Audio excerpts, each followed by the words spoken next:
Family உங்களுக்கு எந்த அளவுக்கு சப்போர்ட் பண்ணியிருக்காங்க? எனக்கு ரொம்ப அற்புதமான ஃபேமிலி. ஒரே ஒரு மனைவி.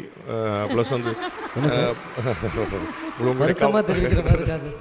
இல்லை, திருத்தமாக தான் சொல்லிட்டு இருக்கிறேன். அது வந்து அது அவங்க சந்தோஷப்படுவாங்களா, அதுக்கு அப்பாடா ரைட் ஓகே. ஸோ ரொம்ப பெரிய கோஆப்ரேஷன் அவங்கள்ட்ட வந்து. ரொம்ப சின்ன வயசுலேருந்தே அவங்களுக்கு தெரியும். நான் வந்து அம்மா சொன்ன மாதிரி நான் வந்து 26 வருஷம் முடிச்சிட்டேன். 27வது வருஷம் இந்த நவம்பர் வந்தால் எனக்கு 27வது வருஷம் அந்த ஃபீல்டில்.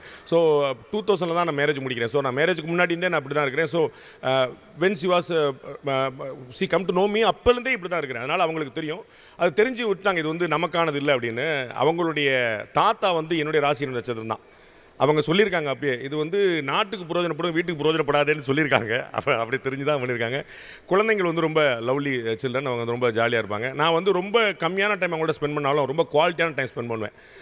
வீட்டில் வந்து நான் எப்படி இருப்பேன்னு எங்கள் பிள்ளைகளுக்கு மட்டும் தான் தெரியும். என்னுடைய சின்ன பொண்ணு வந்து சொல்லி செஞ்சேன், அப்பா நீ ஒரு டம்மி பீஸ், என்னப்பா வெளியே உன்னை இவ்வளோ மதிக்கிறாங்க அப்படிப்பா. அதாவது அப்பா வீட்டில் தாண்டி டம்மி, அம்மா முன்னாடி வெளியில் பெரிய ரவுடிடி அப்படின்னு சொல்லி. ஸோ குழந்தைங்களுக்கு வந்து ஒரு சாதாரணமான ஒரு தகப்பன் தான். என் வீட்டோட பலர் எங்கள் எல்லாருக்குமே தெரியும். நான் வந்து அங்கே ஒரு காமன் மேன், ஒய்ஃபுக்கான ஒரு ஹஸ்பண்டு, ஒரு குழந்தைகளுக்கான அப்பா, அவ்வளோதான். அதற்கு மேலே அங்கே வந்து ரங்கராஜ் பாண்டே அதெல்லாம் ஒன்றுமே கிடையாது. அங்கே வந்து